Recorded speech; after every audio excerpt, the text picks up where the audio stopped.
कुछ लोग होते हैं इस दुनिया में जिनका नाम बहुत होता है और कुछ लोग होते हैं जिनका काम कमाल का होता है। मैं आपको हिंट देता हूं, फिर आप बताना कौन हो सकते हैं। उनका एक YouTube चैनल है जिसपे 35 लाख से ज्यादा सब्सक्राइबर्स हैं और 19 करोड़ से ज्यादा व्यूज हैं। वो क्या करते हैं, एक बुक को पढ़ते हैं, जिस बुक को पढ़ने में हो सकता है आपको 4 घंटे लगे, 5 घंटे लगे, उस बुक को पूरा वो पढ़ते हैं, फिर उसकी समरी बनाते हैं और शॉर्ट में 10 से 15 मिनट के अंदर अंदर उस समरी को आप लोगों के साथ में शेयर करते हैं। ये book exactly. Let's give a big round of applause for the one and only Mudassir Khan.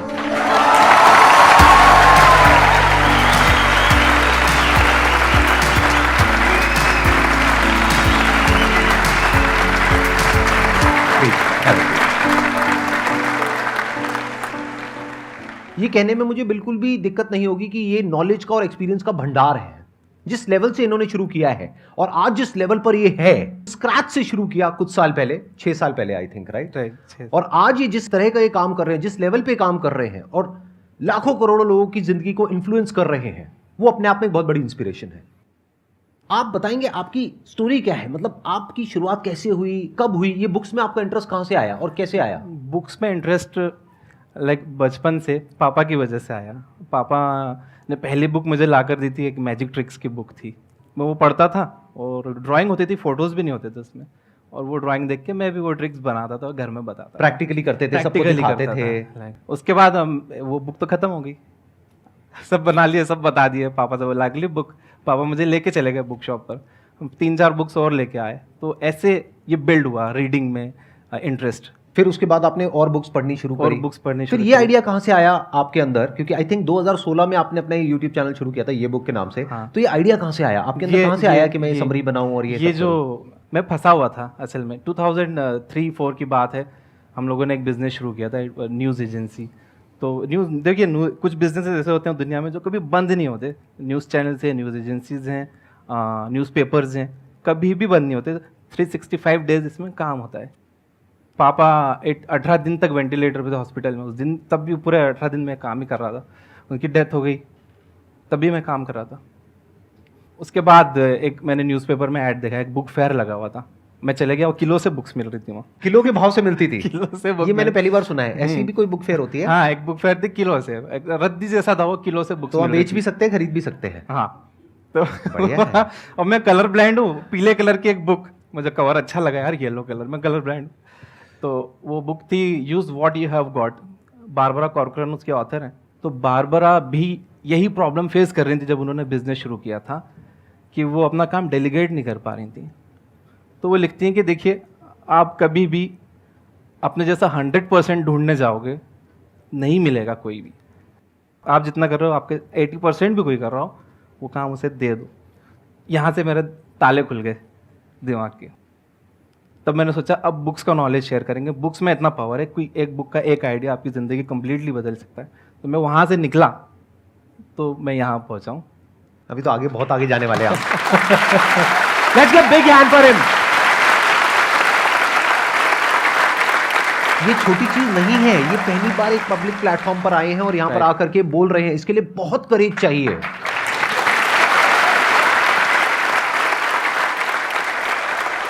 अभी थोड़ी देर पहले भी ये कॉन्शियस हो रहे थे, तो मोनिका जी जो है हमारी, उनका मेरे पास में फ़ोन आया कि सर ये थोड़ा सा हो रहे हैं। तो मैंने फ़ोन पे भी इनसे बात करी और मैंने एग्जैक्ट जो वर्ड्स बोले थे इनको, वो मैं रिपीट कर देता हूँ यहाँ पे आप सबके सामने।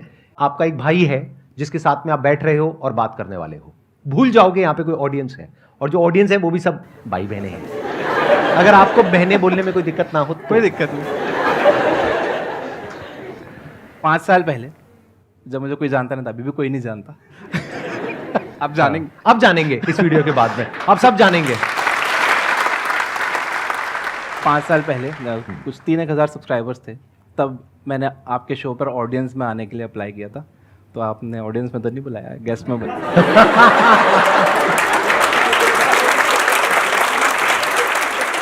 तो मुझे लगता है कि आने वाले कुछ महीनों में या सालों में इनमें से भी कई लोग आपके सामने यहाँ बैठे होंगे। 100%।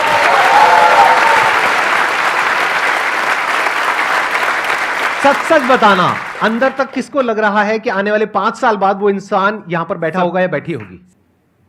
और कोई बड़ी बात नहीं है कि आपका वो लेवल आ जाए कि आप यहां पर बैठ करके मुझे कहो चल जा करके वहां बैठ। मैं बताता हूँ तुझे आसान है क्या होता है, आसान है करता रहता है। अब ऑडियंस की बारी। सर जैसे कि आपको बुक्स रीड करने का बहुत शौक है सर, मुझे भी बहुत है, बट सर जो मोटिवेशनल बुक्स होती हैं जिसमें कोट्स बहुत सारे होते हैं, तो उसको रियल लाइफ में कैसे इम्प्लीमेंट किया जाए जिससे कि हम मोटिवेट रहें? देखो, बाहर से आने वाली मोटिवेशन टिकती नहीं है जब तक मोटिवेशन अंदर से ना आए।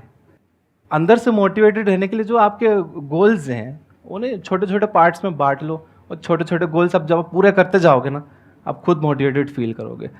मेक योर बेड एक बुक है, उसमें ऑथर बता रहे हैं सबसे पहले सुबह उठकर अपना बिस्तर ठीक करो, तो it will get you motivated for the day. और दिन खराब भी गया था आपको, घर आकर रात में बिस्तर तो अच्छा मिल रहा है सोने के लिए।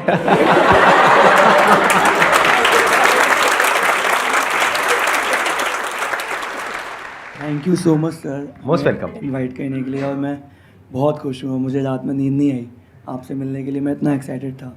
सर मेरा क्वेश्चन आप दोनों से ही है कि सर्वाइवल तो सभी कर रहे हैं, बट एक बार जब सक्सेस मिल जाती है और सक्सेस की हाईएस्ट पीक पे पहुंचने के बाद डाउन टू अर्थ कैसे रहना है, उसका क्या सीक्रेट है?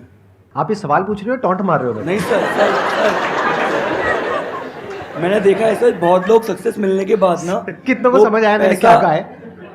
पैसा सर पे चढ़ जाता है लोगों के सक्सेस मिलने के बाद। हाँ, success- बिल्कुल सही कह रहे हो। तो सर आप बिल्कुल सही कह रहे हो मेरे बारे में। नहीं सर, एक ना एक दिन तो सभी सक्सेसफुल हो ही जाएंगे अगर सर को फॉलो करेंगे, बट मैं ये जानना चाहता हूँ कि सक्सेस किसी भी फॉर्म में अगर मिलती है तो उस पर्टिकुलर जो सक्सेस, जैसे किसी को नॉलेज बहुत हो जाए तो उसको नॉलेज का घमंड ना आ जाए, तो उसके लिए भी वो डाउन टू अर्थ कैसे है? आप एक काम करो ना, आपके हाथ में माइक है, तब सीधा ही मार दो। नहीं, आप मार दो मुझे। सर आपके लिए नहीं है सर। घमंड नहीं दिखता है, गुस्सा दिखता है, और गुस्से के पीछे जरूरी नहीं है घमंड हो सकता है कोई वजह हो जो किसी को पता ना हो, और दूर से दुनिया देख करके कह रही है उसमें बहुत घमंड आ गया है। जैसे कोई आदमी है, वो किसी से बात नहीं करता अपनी कॉलोनी में, लोग क्या कह रहे हैं, वो बहुत घमंडी है, उसको सक्सेस मिल गई है तो उसमें बहुत घमंड आ गया। अरे घमंड नहीं आया, वो इंट्रोवर्ट है, वो किसी से बात नहीं करता है। कोई इंसान है, उसको कभी गुस्सा नहीं आता है, एक बार उसको गुस्सा आ गया तो पूरी दुनिया क्या कह रही है, वो घमंडी है। गुस्से में और घमंड में बड़ा फर्क है।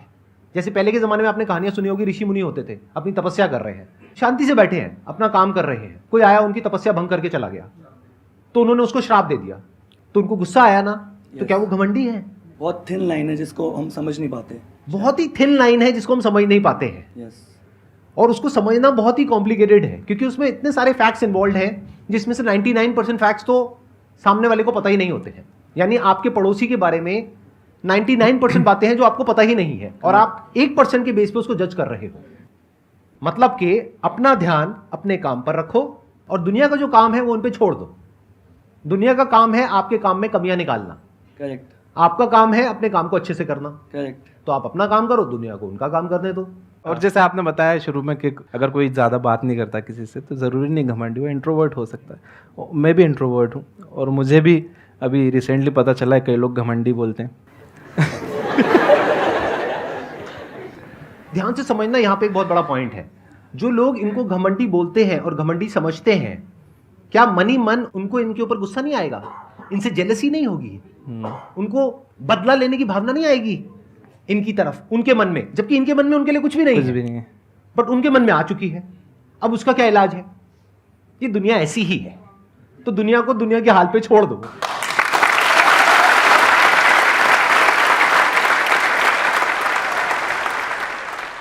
एक्चुअली मेरे पास क्वेश्चंस तो बहुत सारे हैं, पर सर आए हुए हैं तो मैं चाहती हूँ आज सर से क्वेश्चन कर लूँ। मेरे को भी काफ़ी शौक है बुक्स पढ़ने का, और मैं रेगुलर पढ़ती हूँ, बट प्रॉब्लम ये आ जाती है कि जब ज़्यादा बुक्स पढ़ते हैं तो वो बहुत सारी चीज़ें दिमाग में आ जाती है, तो कन्फ्यूज़न हो जाता है कि क्या चीज़ पकड़ के रखें, क्या छोड़ दें। पढ़ करके हम कंफ्यूज हो गए कि ये सही है या वो सही है, हाँ, या वो बुक इसी टॉपिक के बारे में ये कह रही है और दूसरी बुक कुछ और कह रही है। फिर हम सर के वीडियोस देखते हैं तो वो तो बिल्कुल ही अच्छे होते हैं और डिफरेंट होते हैं। तो सर को भी कमेंट्स आते, सर पहले आप ऐसा बोलते थे अब ऐसा बोलते हो। हाँ, राइट। मेरे को भी ये सर, कमेंट्स but आते हैं। आपका वही तो ना, पहले आप कुछ अलग बोलते थे और अभी ऐसा नहीं कि कुछ गलत बोलते थे। नहीं, आप भी बोल लो, कोई बात नहीं। नहीं सर, मैं तो हुई पंचिंग बैग, जो आपका जो लेवल है लाइक ना, अ पंचिंग बैग, जो आएगा मार करके चला जाएगा। मारो मारो नहीं मुझे, सर, मारो। बिल्कुल नहीं, मैं पॉजिटिव वे में बोल रही हूँ, आपकी वीडियोस में भी अब फ़र्क तो आया ही है ना सर। पहले आप आप मेरी तारीफ कर रहे हो, बुराई कर रहे हो? सर मैं तारीफ कर रही हूँ, अब अच्छा, बहुत तारीफ अच्छे कर रहे वे में, मतलब अब तो ठीक है। लेवल हाई हो गया। पता नहीं लगता आजकल कौन क्या कर रहा है, पूछना पड़ता है। हाँ, देखिए किसी भी बुक की बात को ब्लाइंडली बिलीव तो नहीं करना चाहिए। आपके पास एक दिमाग है तो अपना दिमाग भी चलाना चाहिए। और मैं तो ये मानता हूँ ज़्यादा बहुत सारे सेल्फ हेल्प बुक्स पढ़ने की ज़रूरत नहीं है। एक बुक है थिंक एंड ग्रो रिच, और मुझे ऐसा लगता है कि वो सभी सेल्फ हेल्प बुक्स की मदर है, बाप है।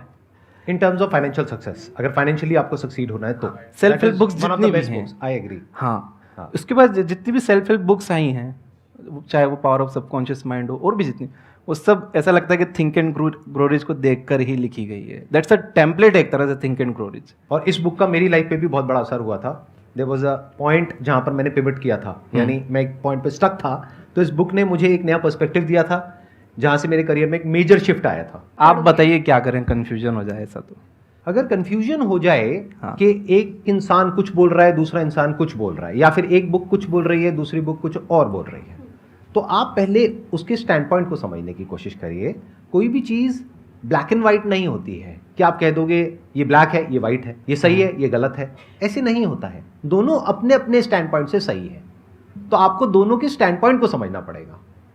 हो सकता है एक ही बुक एक पर्टिकुलर टॉपिक के बारे में एक पर्टिकुलर स्टैंड पॉइंट से कह रही है, और वही बुक उसी टॉपिक के बारे में किसी और स्टैंड पॉइंट से बिल्कुल ही Right. अपोजिट बात कह रही है। हो सकता है अभी आप मेरे से एक क्वेश्चन पूछो, उसका मैं आपको कुछ और जवाब दूं, बेस्ड अपॉन आपका बैकग्राउंड क्या है, आपकी प्रॉब्लम क्या है, उसके अकॉर्डिंग मैं आपको सोल्यूशन दूंगा ना।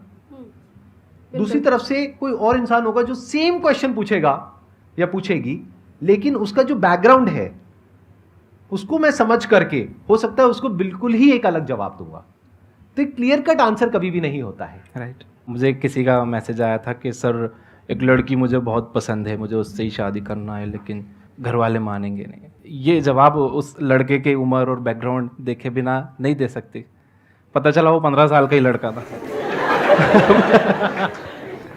मतलब यार पढ़ाई पे ध्यान दे, करियर बना ले लड़कियां। उसको बोलो घर वाले नहीं सरकार भी नहीं मानेगी। सर कोई नहीं मानेगा। और वही कोई थोड़ा ज़्यादा एज का होता है, उसके लिए अलग जवाब होता तो है। उसके लिए अलग जवाब होता। हाँ। इससे पहले कि ऑडियंस में से कोई आपसे कोई क्वेश्चन पूछे, मेरे माइंड में एक क्वेश्चन आ रहा है। हाँ। आज आपने काफ़ी कुछ अचीव कर लिया है, तो आप थोड़ा सा बताइए अपने एजुकेशनल बैकग्राउंड के बारे में, और फिर आप बताइए कि आपके लिए आज की डेट में जो ये सक्सेस है, पैसा है, इस सब का क्या मतलब है? एजुकेशन 8th तक मैंने पढ़ा है, उसके बाद मैंने इन लोगों ने आसानी से मान भी लिया, कोई मानता ही नहीं है किसी को बताओ तो। नहीं आप झूठ बोल रहे हो, नहीं लगते तो नहीं हो। इससे पता लगता है कि ये फर्क नहीं पड़ता कि आपका बैकग्राउंड क्या है, ये फर्क पड़ता है कि आपकी विजन क्या है, कि आप जाना कहाँ चाहते हो। आप कहाँ से आ रहे हो वो मैटर करता है, लेकिन इतना नहीं करता है जितना कि आप कहाँ जाना चाहते हो। पापा ने सेल्फ लर्निंग पर ही फोकस करवाया, पूरा सेल्फ एजुकेशन। सीखो लोग कैसे बात करते हैं, केबीसी ये एंटरटेनमेंट के लिए मत देखो, बच्चन से आप कैसे बात करते हैं सीखो। बुक्स ला के दी थी उन्होंने, how to win friends and influence people. मुझे एक आदत हो गई थी, मैं बैठे बैठे से नाखून तोड़ने लग गया। 15-16 साल का था, पापा के सामने मैं कर रहा था। तो पापा ने बोला यार तुझे बड़ा हो गया, बड़े बड़े इंटरव्यूज़ देने, लोगों उसके इंटरव्यूज़ लेने, और तू ऐसा करेगा? रुको साहब ये, हाँ बोलो। तो बॉडी लैंग्वेज पे फिर उन्होंने बुक ला के दी। एलन पीस की एक काफ़ी अच्छी बुक है बॉडी लैंग्वेज। तो वो बताते थे ऐसे हाथ रख के किसी से बात नहीं करना, ऐसा मैसेज जाता है कि आप उससे एग्री नहीं करते हो। तो सेल्फ लर्निंग पूरा पापा की साइड से। कोई नया वीडियो गेम लिया या कोई गैजेट आया घर में तो कहते थे नहीं पहले यूज़र मैनुअल पढ़ो। मैं बोलता था अरे पापा सिंपल है, ये पिन यहाँ लगाओ, ये लगाओ, ये चालू करो, हो गया। नहीं पहले यूज़र मैनुअल पढ़ो, देखो फिर करो। तो आपके फादर का बहुत बड़ा रोल है, बहुत आज बड़ा आप जो रोल भी है। कुछ हो उसमें। यस। और पैसे की बात जो आप कर रहे हैं, पैसा और सक्सेस आज की डेट ये में पैसा मैं मानता हूँ, पैसा इज लाइक अ टूल। जैसे स्क्रू ड्राइवर है, जैसे आपने वो देखी एक विलन फिल्म, उसमें रितेश देशमुख स्क्रू ड्राइवर से मर्डर करता है। तो स्क्रू ड्राइवर अच्छा था या बुरा था उसमें? स्क्रू ड्राइवर बुरा कैसे हो सकता? यूज करने वाला बुरा था। जब पैसा आता है तो जो आप हो असल में, आपको वही रूप बाहर आता है। पैसा ना अच्छा है ना बुरा है। पैसा जहाँ काम करता है, बहुत अच्छा काम करता है, बहुत सारे प्रॉब्लम सॉल्व हो जाती हैं। तो it's a tool, treat it as a tool. सिर पे मत चढ़ने दो। आप जो पूछ रहे थे सिर पे चढ़ जाता है, पैसों का आप टूल की तरह देखोगे। बहुत अच्छी बात बोली है इन्होंने। Let's give big hand for him.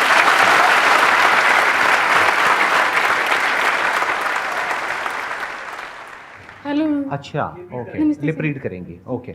मैं आपके ताकि बोलना चाहती हूँ क्योंकि मैं आज जो भाई हूँ देखिए भाई हूँ, मतलब मेरा प्रॉब्लम है, मैं सुन नहीं सकती, इसकी वजह से मैं अपने आप को कमजोर न मानती हूँ। मैं आप अकेला रहती हूँ, अकेला जा रही हूँ, पर फिर भी अपनी लाइफ इंजॉय कर रही हूँ।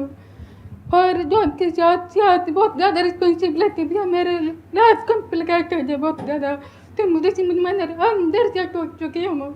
मैं अकेला रह रही हूँ, प्रॉब्लम है, कमजोर नहीं हूँ, लाइफ जी रही हूँ खातिर, पर अंदर से गोल अचीव करने का हुनर टूट चुका है, तो कैसे कर सकती हूँ मैम? मैं धीरे धीरे बोलूंगा ताकि आप मेरी जैसे- बात को समझ पा रहे हैं। मैं समझ रही हूँ। हिम्मत रखिए, ऐसे लोगों की कहानियां पढ़िए जो बिल्कुल उसी सिचुएशन में थे जिस सिचुएशन में अभी आप हैं। प्रॉब्लम है, कोई बात नहीं, वहां से ध्यान हटाइए। जो आपके अंदर अच्छा है, यूनिक है, जब भगवान कुछ हमसे लेता है तो कुछ देता भी है, वो कई बार दिखता नहीं है। जब भी दिखेगा तो उस पर फोकस करिए और लाइफ में आगे बढ़िए। आप बहुत आगे जाएंगे, बहुत कुछ अच्छा करेंगे।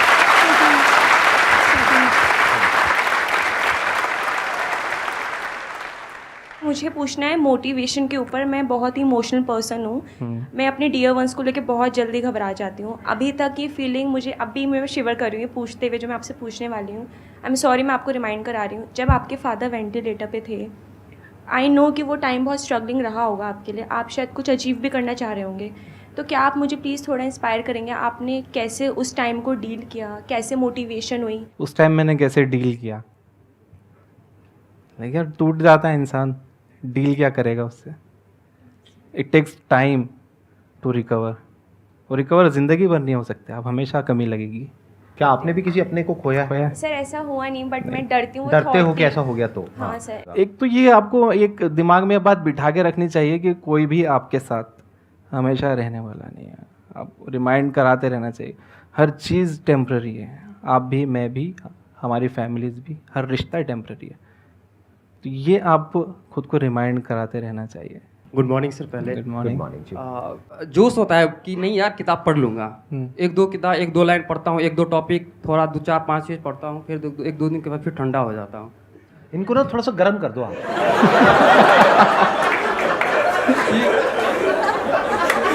मैंने कुछ गलत नहीं बोला, आप लोगों का दिमाग गंदा है। अश्लील लोग, उन्होंने बोला वो ठंडे हैं, मैंने कहा उनको गर्म कर दो बस। कैसे करना है, क्या करना है, वो इन दोनों के बीच की बात है। मैं कौन होता हूँ बीच में कुछ बोलने वाला? हाँ। 4-5 दिन के बाद जब फिर पढ़ना शुरू करता हूँ तो लगता है यार पीछे वाला तो आप कैसे पढ़ते हो? बेड पर पढ़ते हो? बेड पे भी पढ़ता नहीं, हूँ। बेड पर पढ़ना छोड़ दो, टेबल चाहिए, चेयर चाहिए। अब माहौल होना चाहिए पढ़ने का। बेड पर पढ़ोगे नींद आ जाएगी, क्या पढ़ पाओगे? 2-4 दिन 5 दिन करता हूँ, पर फिर जाके फिर वो देखो, आपके पास पर्पस होना चाहिए, वो किताब आप क्यों पढ़ रहे हो। वो कह रहे हैं पर्पस क्या है आपका वो बुक पढ़ने का? जो भी हाँ। बुक आप पढ़ रहे हो, पहले तो किस टाइप की बुक पढ़ रहे हो जो आप ठंडे हो रहे हो? तो ऐसी बुक पढ़ो ना, थोड़े गर्म हो जाओ।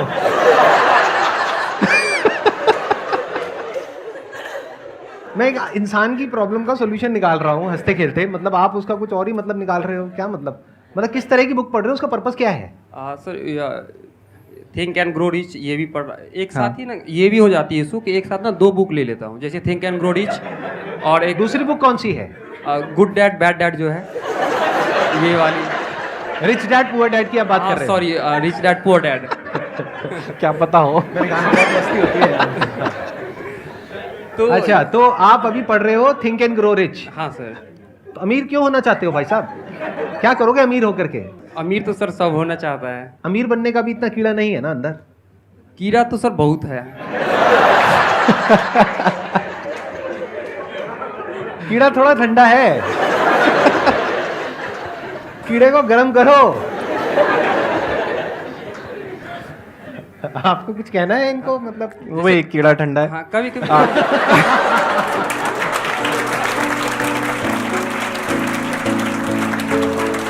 आपके लिए एक छोटा सा गिफ्ट है। आप कितनी दूर से सर, आए सर। हमारे लिए यहाँ पर अपना टाइम निकाल करके। सर आपने पहले ही आप कितना, कहाँ से, औरंगाबाद से? हाँ मैं औरंगाबाद से हूँ। Thank you so much, it means a lot to me and my entire team. ये हमारी पूरी टीम की तरफ से, हमारी पूरी फैमिली की तरफ से आपके लिए एक छोटा सा गिफ्ट है। Thank you so much.